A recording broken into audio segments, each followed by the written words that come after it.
Hi everybody, welcome to another program of Yeshiva Classroom, and we're here at this time every week. So this is the latest number, 457, and we're pre-recording this on June 20th, 2022. 2022, June 20th. Okay, there's a lot to talk about, and I want to tell you how beautiful the Jewish people are, because we were chosen and we were loved and we were made distinct from any nation in the history of the world. And that's in the Jewish Bible, known to the Gentile world as the Old Testament, but it is the only testament that we have, because God is not fickle. He does not change his mind. Look in Numbers chapter 23:19. God is not a man. God is not the son of a man, and God is not fickle. He does not change his mind. He made a covenant with the Jewish people. Now you should write these numbers down to look them up, because they're so important in basic ideology of Judaism, and everything is taken from the Torah, also known to the AKA the Old Testament to the Goyim. We have only one testament, and that is the Jewish Bible. And we are chosen people by God, beginning in the years of Abraham and continuing on till he made that covenant with us to show us that we the Jewish people, are the descendants of the chosen people. Now take a pen with you, and let's write down some of these sentences that I'm going to give you. You know, basically, it says chosen. Where do we find chosen in the Bible? Many places. Write this down in Deuteronomy Chapter 7, verse 6. You are holy. God has chosen you as a treasured people from all the nations of the world. Again, Deuteronomy chapter 7, verse 6. You are holy. God has chosen you as a treasured people from all the peoples on the face of the earth. Not because you are the largest people, but you are the smallest people. Why? Because God made a covenant with you at Sinai, and because God loves you. God loves the Jewish people. So that's one place in Deuteronomy chapter 7, verse 6, right? And there's other sentences that come up after that, that God loves the Jewish people. The same sentence, it can be found in Deuteronomy chapter 14, verse 2. Deuteronomy chapter 14, verse 2. Write these down and get a chance, memorize them as many as you can. Review it in your mind. You know, the prophet said, he said three things: do justice, love kindliness, and walk humbly with God. Walk humbly with God. That means to review when you're doing a chore that doesn't need intelligence, so to speak, or waiting for a bus or a subway, or just having some few moments. Review Deuteronomy chapter 7, verse 6. Get a pen, write this down. And also the same sentence is in Deuteronomy chapter 14, verse 2. You are holy. I have chosen you as a treasured people from all the peoples on the face of the earth. That's in Deuteronomy 7:6 and Deuteronomy 14:2. Now, he loves the Jewish people. Write this down. This is something that you should memorize. It's something that the yeshiva boys and girls should know and memorize these psukim or sentences. Over there, it says over there in in Deuteronomy chapter 10, verse 14. To God is the heavens and the heavens above, the earth and all that there is therein. But only in your forefathers did he delight to love them, to choose you, his progeny, over all the nations of the world. As of this day, meaning as of now when I'm speaking to you, that remains in effect. That we are chosen. Again, write it down. This is in Deuteronomy chapter 10, verse 14. Behold, to God is the heavens and the heavens above, the earth and all that there is therein. But only in your forefathers did he delight to love them, to choose your progeny over all the nations of the world. We are loved and chosen. And if anybody wants to say, well, God changed his mind, God is not fickle. He's not changeable.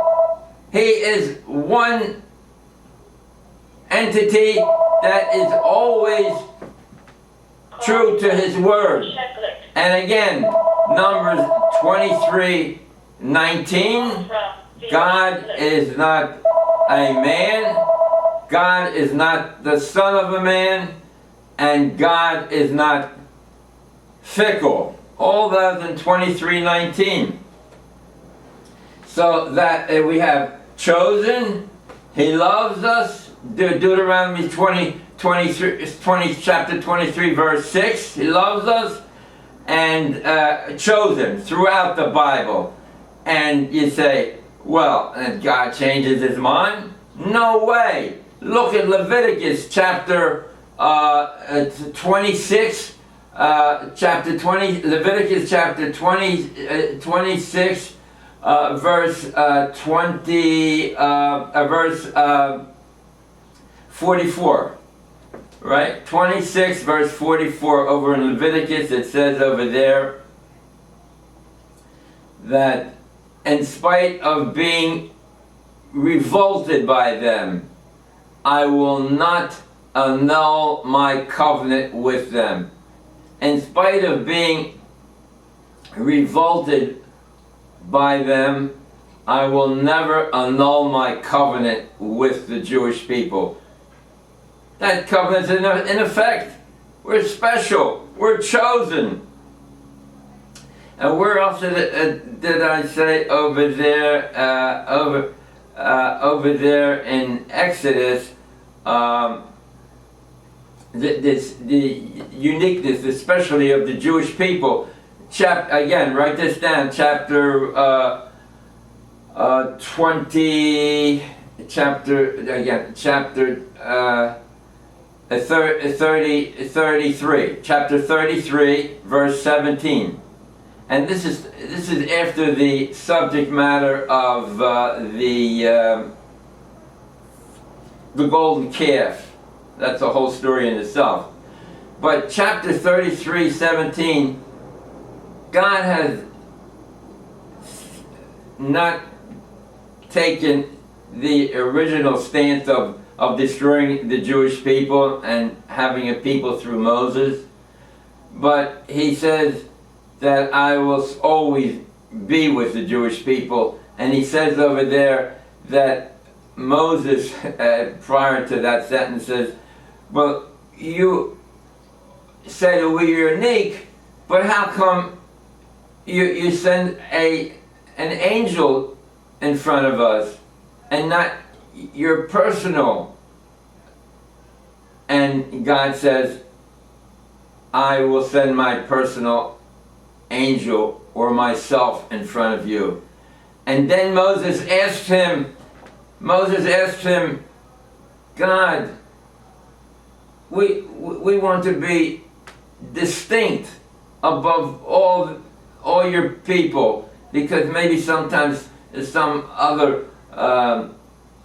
person will claim divinity or whatever, and you will go with him. And God said, this I will do also. You will be distinct from above all the nations of the world. And we see that wherever there is humanity throughout the ages, the Jewish people have always risen to the top like the cream before homogenization of the milk. The cream goes to the top, and that's how it is. We were given a cut above the others, that because God chose us, because He loves us, He made us distinct. And you know, when there's another pasuk for you in Exodus. You know, Exodus 34:10. Exodus 34:10. He says over there that, you know, in the beginning of that chapter, God says, carve out stone tablets, unlike the first tablets where I gave you and formed the tablets, but make your own tablets and come up to the mountain, and I will give you the second set of commandments, just like the first that you broke when you came down. And in 34:10, he says, you will be, again, God said, you will be distinct above all the nations of the world. And that's why, you know, throughout history, we have been exiled because of our transgressions. And while in exile, we are to be a light unto the nations. They are to observe our lifestyle and our way of doing things, of justice and kindness. What does it say? Where does it say over there in chapter 18, verse 19 in Genesis? For I know Abraham will teach his children and his household the ways of God, of justice, kindness, and charity. Justice, kindness, and charity. For I know that Abraham will teach his children and his household the ways of God, of kindness, justice, and charity. And that's how it is. We, unfortunately, do not understand these principles and have them fresh in our minds, because while we're in exile, we brought up the level of humanity, not completely, because the Gentiles are set in their ways. But over there, look at this sentence in chapter,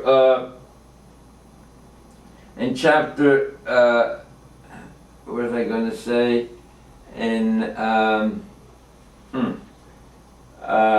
Yeah, so chosen, loved, and distinct. You know, for I know, it says in that last sentence, for I know Abraham will teach his children the ways of God, of charity, justice, and kindness.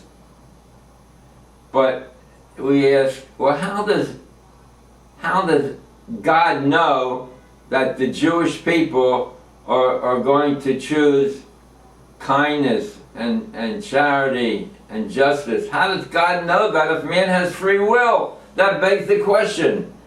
And one explanation of free will is, man has the ability to choose, right? I get tangential very, very, very frequently. But man has the ability to choose. God isn't playing a part, so to speak. He has the ability to choose to do good, to harm. So how does God know what he's going to do? And the answer is, free will is really a partnership. It's a partnership between man and God. Man has the ability to think of what he wants to do. He has that ability. And the act, the motion of what he wants to do is carried out by God. That brings it into fruition. And God will determine whether that individual his thoughts will come into fruition or not. Whether he'll catch the plane that is going to crash or he'll miss it. Because God showed him a different way to go. So that's a whole subject in itself. But bear in mind, free will is a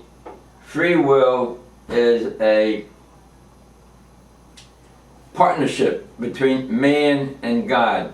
These are basic principles that we should learn out, and it should be fresh in a person's mind, in a Jew's mind.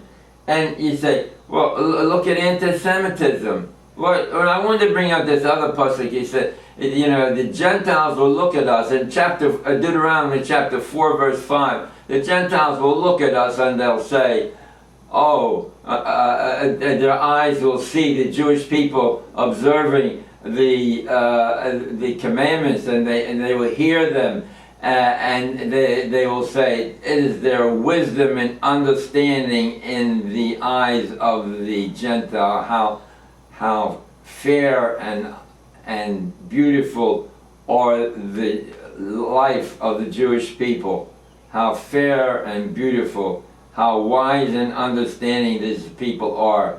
But we don't understand our mission, and a lot of times we went into exile, and we were led astray by our bad inclination. Oh yeah, I wanted to bring out now skip me again.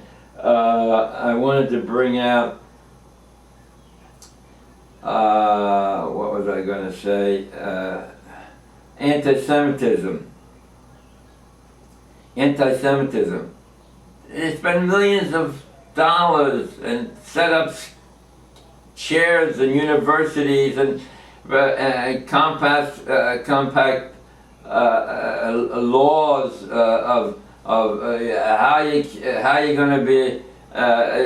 You can't be an anti-Semite and the Jewish people. You can't have that. And just today on the internet, I see Schenectady, New York is filled with swastikas all over the place, and you know, they're going to pass laws, the BDS, boycott the Jewish state, and here we're these are the fifth columnists among us.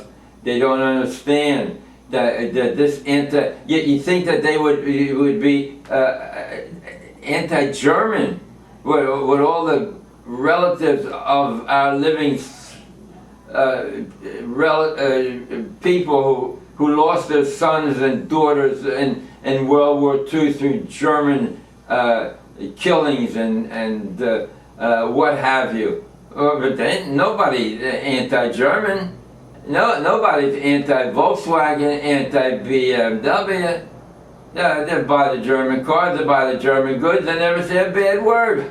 But the Jew is constantly harassed with anti-Semitic swastikas all over the place? The answer is that God allows this evil person's thoughts to come into fruition. Why?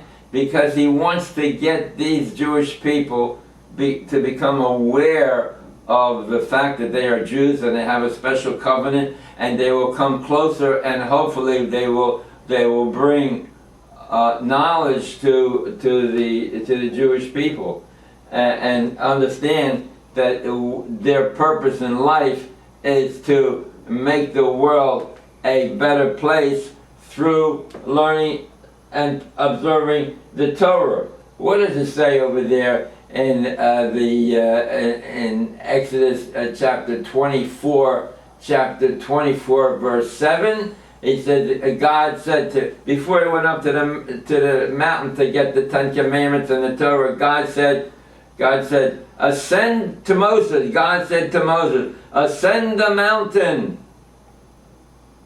and I will inscribe the 2 stone tablets and give you the written Torah and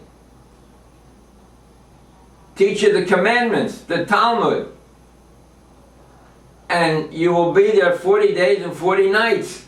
That's in 24/7 in Exodus. Chapter 24:7 is chapter 24:12. Whatever. Anyway, that's what happened. That's what happened. He went up there, and 40 days and 40 nights, and then they said, wow, time is up. Moses only went up there with the shirt on his back. There's no way that he could stay there in that environment for 40 days and 40 nights. But he did, and he came down and he saw the people. Erev Rav, it's always a mention that the complainers, Asafsuf, they always mention that God puts fire at the edge of the encampment, because the Jewish people were encamped in tribal formation, right? And the Goyim or the Erev Rav, those people that wanted to come along with the God of the Jewish people, they were at the edge of the camp. They didn't have any formation. They were not members of a tribe.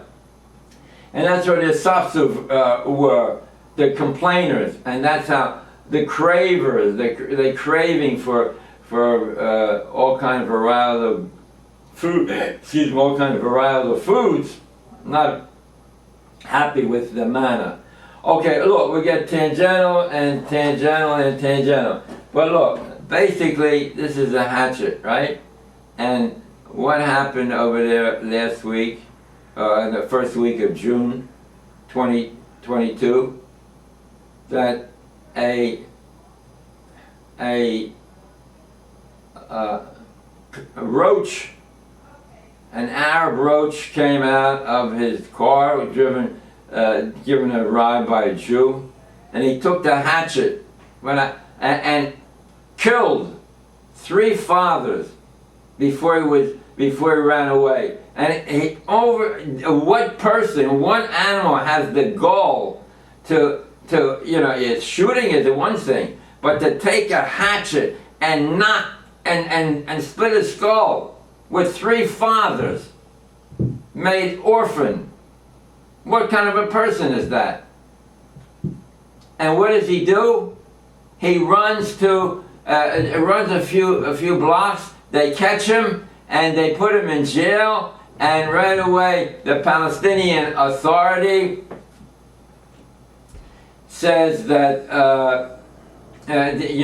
we'll pay your salary, we'll pay your family, we'll pay everything that we'll build a new house for you, everything for you, because you're a martyr and you died for the cause. And in the meantime, he's sitting in prison, feeding him 3 squares a day. And the other day, they threw Molotov cocktails at the Jewish Defense Forces, and the bottom line is that they were captured and put into jail. Who needs to capture them? Someone's going to shoot you, wants to kill you, you kill them first. Why? Because they are led by the biggest anti-Semite that we know of today, and that's Joe Biden and his administration. The U.S. pays terrorist families. They pay them big sums of money, yet they give them over close to $1 billion in aid, cash, for the Palestinian Authority to kill more Jews, giving them an incentive. What greater deal could you get to kill a Jew and pay and your family gets paid for it for the rest of their life, and then you get exchanged in a prisoner swap? What a deal! Here, in the past, there's been anti-Semitism to keep the Jewish people Jewish people together. And how do you solve anti-Semitism? In Deuteronomy, write this down. Deuteronomy chapter 28, verse 9. Chapter 28, verse 9. Over there it says, walk in the ways of God and keep the commandments, and all the peoples of the world will have awe and fear of you. That's the answer to anti-Semitism. Chapter 28, verse 9. Walk in the ways of God and do the commandments, observe the commandments, and all the nations of the world will have awe and fear of you. Simple solution. And where's our leaders? Where are our leaders? They have to be set. The plan is to set up, or what does this say? Here's some of the anti-Semites that their evil intentions were brought to fruition. Edward I of England before Oliver Cromwell, and that happened where in November the King Edward ordered the sheriffs to make a double search to make sure that all the Jews were expelled from his land, and 2 years later they were brought back. Bilam, right? Bilam, he says over there in Numbers, the Gentile prophet in the book of Numbers, Bilam, he says over there that he wanted to curse the Jews, but he was stopped in the midst of cursing. Because God would not allow it. He could have thoughts of what he wants to do, but God determines whether those thoughts come into fruition. And what does Bilam say? He said, let me die the death of the righteous. Let me die the death of the righteous. Let my end be like theirs. Let my end be like theirs. We're talking about the next world. It says over there, that's a Bilam, the Gentile prophet. He wants to die the death of the righteous Jews, so he can get a ticket to the next world. So he can, because this is only the testing world. Chapter 8:2 in Deuteronomy, I tested you, afflicted you, and tested you to see what is in your heart, whether you observe the commandments or not. These are all tests. 18, I afflicted you and tested you because it's for your benefit at the end. E-N-D. It's for your benefit at the end. And that's how my Jewish brethren have got to learn. That you got to, you want to set up a retirement account? Then estate planning? No. That you don't take with you. Only the commandments and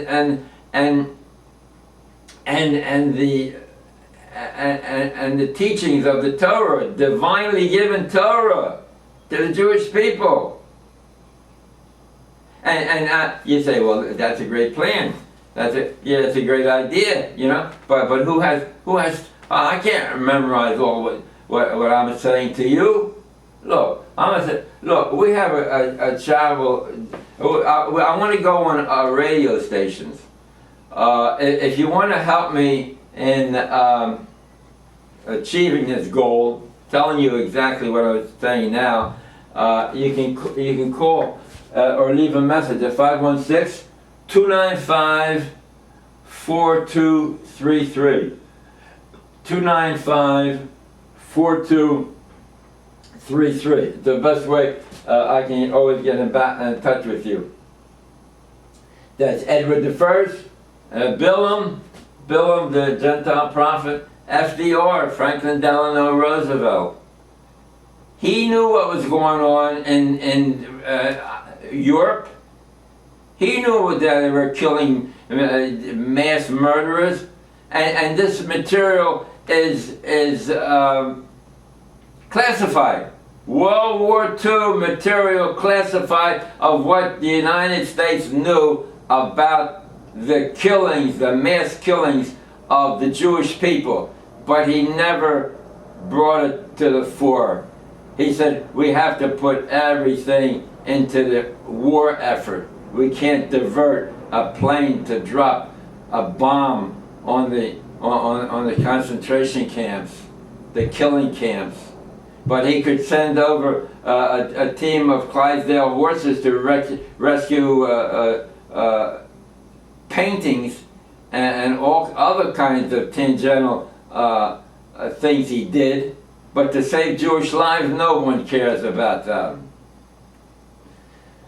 And then we have his predecessor, Biden. He fell off a bicycle the other day in Delaware. He was riding on his bicycle. There's pictures of him. He fell off the bicycle, and that's where he is. And the reporters ask him, "How come you don't answer any of our questions?" They ask him repeatedly when you have a news conference. Why do you walk away? Why don't you answer the questions? Because he's incapable. He is beyond intelligence of what's happening in all these different sections, and the media is constantly badgering Trump about the January 6th uprising, as if he wanted to overrun the government. How? I mean, how? By he has no charge of those zealots that want to tied with this administration, and there's pictures of where the Capitol Police opened the doors. They don't show those pictures. Yeah, they have to defund the media. So that's Biden. He's coming. He knows. He stopped at the Pope a month ago. And he probably got some instructions and telling him that we're going to free Jerusalem. The Crusaders didn't do it. The Pilgrims they wanted to free Jerusalem for the infidels, and I'll do it. He's coming there July 13th. He's going to give them more money to kill Jews. That's the worst anti-Semite that he goes down together with Franklin Delano Roosevelt, Hitler, and Joe Biden, all in the same breath. And here he's given $500 million to UNESCO, which is an anti-Jewish organ of United Nations, and they preach all how great the Arab people are and anti-Semitic, and they gave $500 million just to go over past dues of the United Nations that the UNESCO that he owed, that Trump outlawed, and Trump put domestic oil exploration into practice, where they could drill in the domestic lands. and and America was an exporter of oil until Sleepy Joe came along and did away with that, and now we're paying over $5 a gallon for gasoline. What is this? Yeah, so now we have the Baba Yar in Ukraine. In Ukraine, there were, it says over there, write it down, it's a pasuk, sentence. It says over there in Genesis 12:3, whoever curses the Jewish people is cursed, and whoever blesses the Jewish people is blessed. That you have in Genesis 12:3, and in Numbers, the same sentence, 24:9, chapter 24:9. Write it down. Try to memorize some of these sentences. But here we have, in 2 days, they killed 55,000. They knew who, they were good in counting. The Germans are good in counting, and men, women, children, they laid them down one row after the other, banged into the head, machine gun. That's how it was. So now, what do we have in Ukraine? The Baba Yar is in Ukraine. Who is the head of Ukraine? A Jew. Zelensky. He doesn't know too much about Judaism. I don't think so. He married a Gentile woman. But how much does he know? I don't know. But he's in charge of the Ukrainian forces to fight to the last man. Fight to the last man. And you think this is not a punishment? Absolutely it's a punishment. Well, but they didn't do anything against the Jews. No, by killing Jews, they will not be able to produce offspring. And therefore, these offspring, the Ukrainians that are fighting the Russians, it's unbelievable that they should not surrender and give me freedom or give me death. Okay, but look, they're being killed. And to talk a little specific about the scapegoat. The Jewish people were a scapegoat, right? The Jewish people, that in year 1530, William Tyndale was the first one to translate the Jewish Bible into English. That was in 1530. And when he came to the sentence of letting the goat go into the wilderness with all the sins of the Jewish people, he translated that goat as the escaped goat. Escaped, the goat that escaped. And actually it was a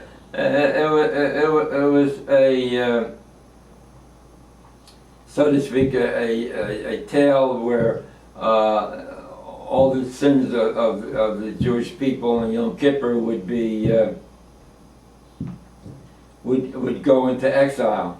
And bear in mind that this atonement that we have on Yom Kippur is for the transgression of hekdesh, of something that is holy, like the temple and all the environment therein. By being tomei, you're asking the kohanim were asking for forgiveness for those people that went in unknowingly. But you carry that tradition on to Yom Kippur today, the 10th of Tishrei, so that remember those holy places. But it does not atone for people who have harmed a neighbor or a fellow human being. What does it say over there in Leviticus 19:18? You should love your neighbor as yourself, should not bear a grudge, should not have enemies, should not be envious, all those things in Leviticus 19:18, right? 19:18. So what happened is, so he came to William Tyndall. He came to the goats that we find in Leviticus, and it says over there that he called them escaped goats. But what happened? They dropped the E from escape and made it scape, and they used the Jews as the scapegoat. How so? Because when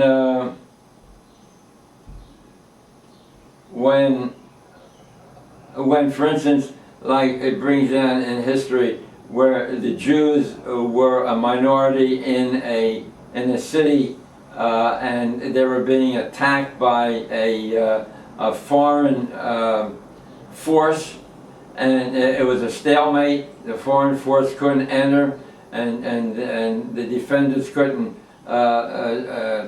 win either. So what they said, the both antagonists said, well, why should we knock ourselves down, kill each other? Let's blame the Jews. And that's what a scapegoat is. It's something that they did not commit or wrongfully, something wrongfully committed to the Jewish people. And the Jews have been the scapegoat throughout the centuries.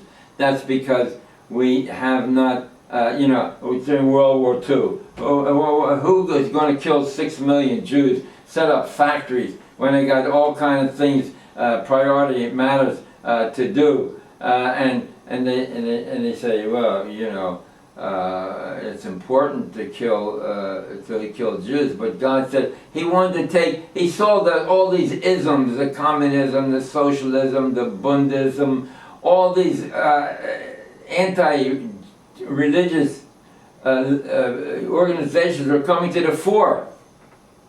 And so God had mercy, so to speak, on the Jewish people, that they should get to the next world before they succumb to all these foreign influences, right? That's a thought. So that's scapegoating the Jewish people are the scapegoats. But all we have to do is look at 28:9, and we get the answer. Keep walking the ways of God. Solving anti-Semitism. Yeah, we spoke about that, 28:9. But the plan is that not for me to speak to you about all these psukim and what they potentially carry, but there should be set up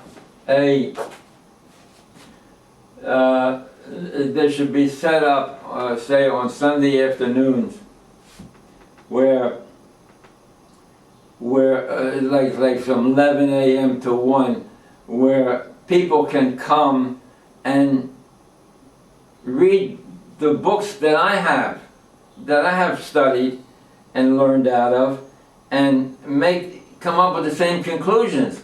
Not that you're listening to speakers or to rabbis, no matter how good the word is. You have to work yourself. You have to do the work in order to get a better understanding, and that's how it goes. So that's how it should be. You do the work, not the rabbi. He's doing the preparation, and to deliver the speech, he does all the work. He gets the benefit, and he's able to give it over because he worked at it. And that's how we are. We're a congregation of kohanim, of priests, right? You said over there in 19:6, Exodus. 19:6 Exodus says, do the commandments. It says again, do the commandments and observe the the covenant, right, that God made with Abraham, and that they're going to get their first covenant in Mount Sinai. And you will be a kingdom of Kohanim. You will be a kingdom of priests. And that's what we should be, a kingdom of priests, knowledgeable in every aspect of the law, as much as we're able to. But we have to have study halls.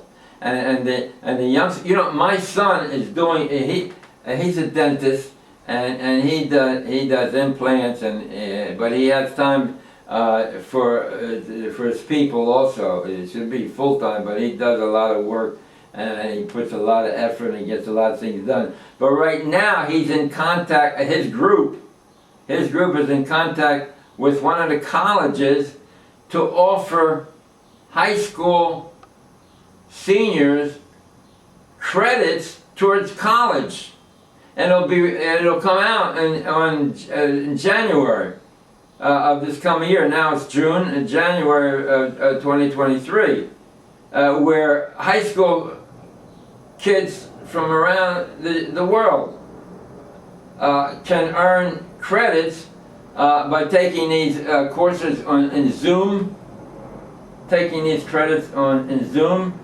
and thereby they're Jewish credits, Jewish thought content. Yeah. So how do we get the young kids?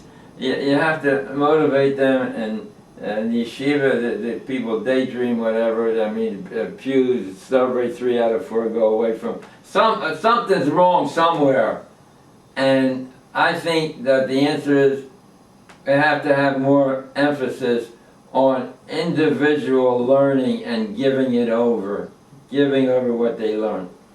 Okay, look, you can call me, leave a message if I'm not here, 516-295-4233.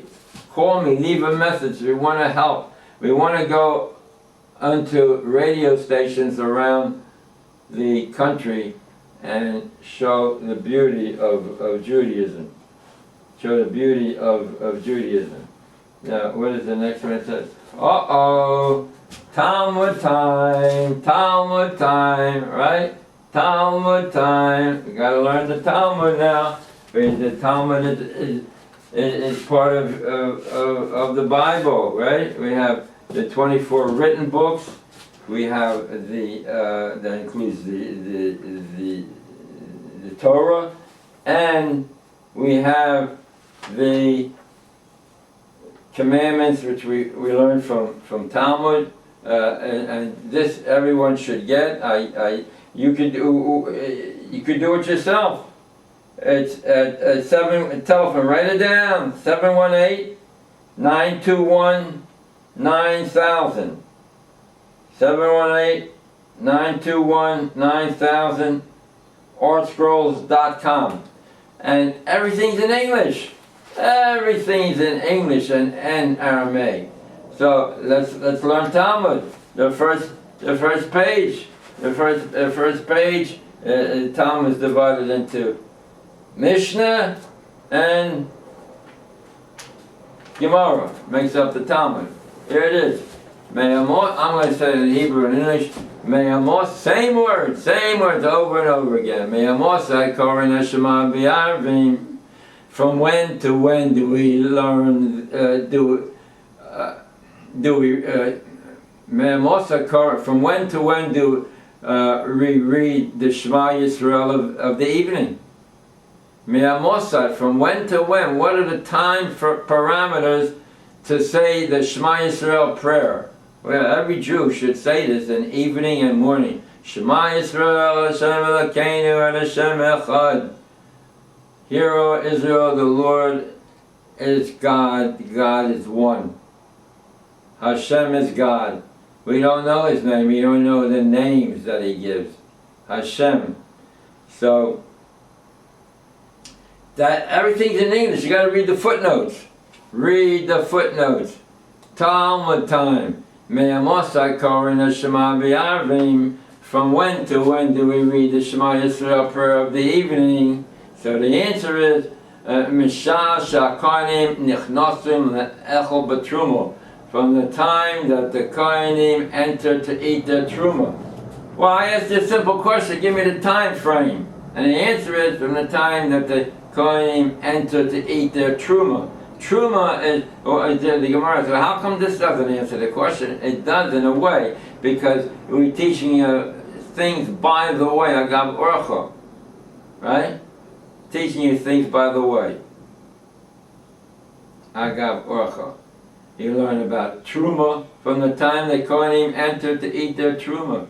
The truma means if a farmer has 100 bushels of apples, he has to give 2 bushels, 2% to a kohen. To a priest has to give truma. That's truma. And then you learn Ma'aser Rishon, goes to the Levi, does a lot of work in the temple. Then you have Ma'aser Sheni, that goes to Jerusalem where you eat it. But yeah, it's 7 times it's mentioned in the Bible that God told Abraham, I'm going to give you the land of Israel. I'm going to give you the land of Israel. 7 times to Abraham, 3 times to Isaac, and once to Jacob. So, you don't think God is going to keep his promises? He most certainly is. And therefore, that's what, you have to get the book and read it yourself. You don't have to go fast. You just read it yourself. And that's Talmud. You don't need the rabbi. The Art Scroll is your rabbi. Art Scroll is your rabbi. So what happened over there in the scapegoat? And the Jews were made the scapegoat in many situations throughout history, and murdered for no reason, because like the mafia families today, they bear a grudge, and therefore one family kills a member of the other family because he's getting revenge. And it happens in many cultures throughout the world, but not in Judaism, because Judaism said that there is a Ira Miklat, a city that is set aside for not premeditated murders. Not premeditated murderers. So that was a special city that you couldn't touch a murderer. If a member of the opposite of a different family wanted to get revenge, he couldn't go. He couldn't do it. He went to Ira Miklat. He went to the city where he would not be touched. And that, I lost my, so that's where he was. He was in the Ira Miklat. And there were cities set up throughout Israel. And we don't take revenge. And this is a way that we can follow that directive, because you can't hurt him. He's in the city of Ira Miklat, and stops the chain of violence, unlike the Goyim who till this day keep on killing each other. I don't have my master chart, unfortunately, with me. I don't know what I did with it. But the point is that some other things I wanted to bring out. It says, make for me a mishkan so that I can dwell with you. So I can dwell with you. That's in Exodus 25:8. Make for me a mishkan so that I may dwell amongst you. And there are, in the middle of the assemblage of the tribes, was the mishkan, the tabernacle, and it gave instructions, specifics of how it should be built, beginning with the Aron, the ark, which housed the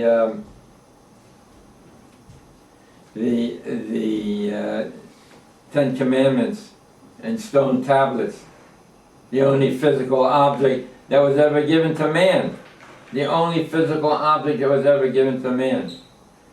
And there are specifications of how much you should give, or how much it should be constructed by, the dimensions, and so forth and so on, and all of the different appurtenances, furniture that went into the Mishkan, and when that was in chapter 25, chapter 26, and Exodus 27, 28, 29, 30, 31, and all about the specifications, and the furniture went into this portable tabernacle.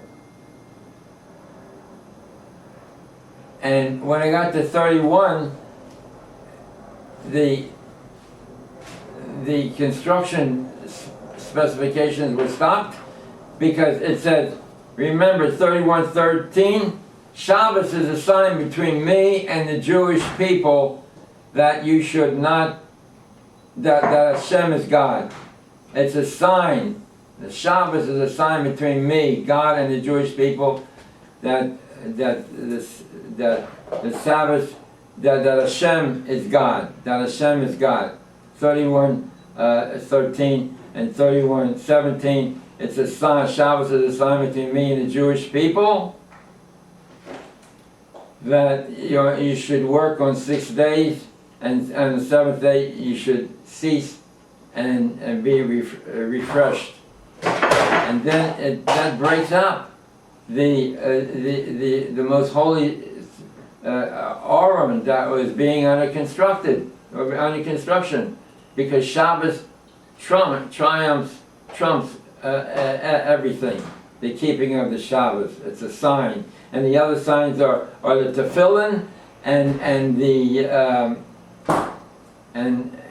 the bris milah, the circumcision of the male. Those are the three signs that the Jewish people have and are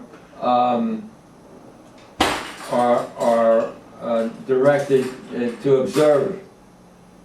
And this business of making tattoos and all that thing is prohibited. There's only three signs, and the tattoos is not one of them. So that more or less, how did I forget this thing? I don't have my sheet that I can look on, but we have the numbers repeating it. Deja vu. When it comes to the Jewish people, they had to, on leaving, they had technical leadership in leaving Egypt as slaves. The water was bitter. No worry, Moshe said, I'll fix it, throw a tree in there. We don't have any water. I'll hit the rock, no problem. We don't have any food. We took the nothing, not even bread or anything. Don't worry, I'll give it to. I'll give you manna. And then deja vu, the same thing happens in Numbers. After 38 years, the Jews are complaining that we don't have water. They had no patience. Moshe was upset. He didn't know what to do with himself. He became nervous. Say, what should I do? So he spoke to the rock. He hit the rock. He didn't know what to do. How could they not learn to be patient and polite, insolent and not insolent? And then they wanted food, varietal food. The manna was nondescript. We were tired of manna. We don't want that. And then they said, remember the pots of meat and all the wonderful things we had in Egypt. And then they said, we want meat. We want to have meat. and we remember what we did and how we lived in Egypt, and so Moshe cried to God, what can I do? Look at these people that they're making a mess out of everything. They should be growing gradually, and God said, I'll give you 70 elders to help you. How 70 elders going to help you bring meat to the people? Because the 70 elders will explain to you that to the people throughout their tribes, look, you cut yourself, there's a chemical signal goes out, and throughout the system, the phagocytes come out and attack the enemy and